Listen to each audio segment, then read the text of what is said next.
২৪ বছর শাসন করা সিরিয়ার প্রেসিডেন্ট বাশার আল আসাদ সরকারের পতন হয়েছে। তিনি রাজধানী দামেস্ক ছেড়ে পালিয়ে গেছেন। তবে তিনি কোথায় গেছেন তা কেউ এখনো জানে না।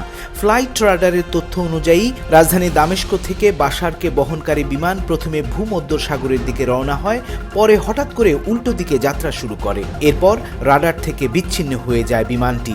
তারপর থেকে তার অবস্থান সম্পর্কে সঠিক করে কোনো তথ্য পাওয়া যায়নি। তবে দেশটির প্রধানমন্ত্রী গাজী জালালি এখন জানিয়েছেন তিনি ক্ষমতা হস্তান্তরে রাজি। মাত্র ১২ দিন আগে বিদ্রোহী গোষ্ঠী হায়াত তাহরির আল শাম ও জৈশ আল ইজ্জা দেশটিতে অভিযান শুরু করে। এক প্রকার ঝড়ের গতিতে দখলে নিয়ে নেয় সিরিয়ার দ্বিতীয় বৃহত্তম শহর আলেপ্পো। এরপর বিদ্রোহী গোষ্ঠীটির হাতে পতন হতে থাকে হামা, হোম সহ ছোট বড় নানান শহরের। এরপর অনেকটা বিদ্যুৎ গতিতে ৮ ডিসেম্বর সকালে দামেস্কে হাজির হয়ে যায় বিদ্রোহীরা। আলেপ্পো, হামা, হোমে যেমন সরকারি সেনারা তেমন কোনো প্রতিরোধ গড়ে তোলেনি, তেমনি রাজধানী দামেস্কেও সেনাদের কোনো প্রতিরোধ গড়ে তুলতে দেখা যায়নি। কথা ছিল ইরাক ও ইরানের মিলিশিয়া বাহিনী আসাদকে সহযোগিতা করবেন।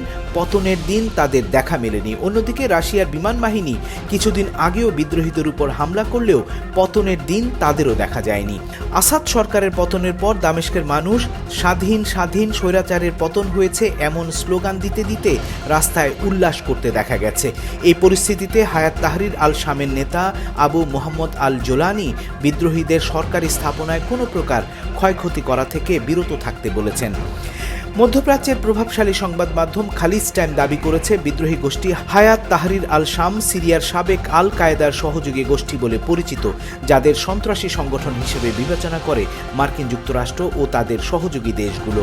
বাশার আল আসাদ সরকারের পতনের পর এখন সিরিয়ানদের আশঙ্কা দেশটিতে হয়তো কঠোর ইসলামী সরকার ব্যবস্থা প্রতিষ্ঠিত হতে পারে।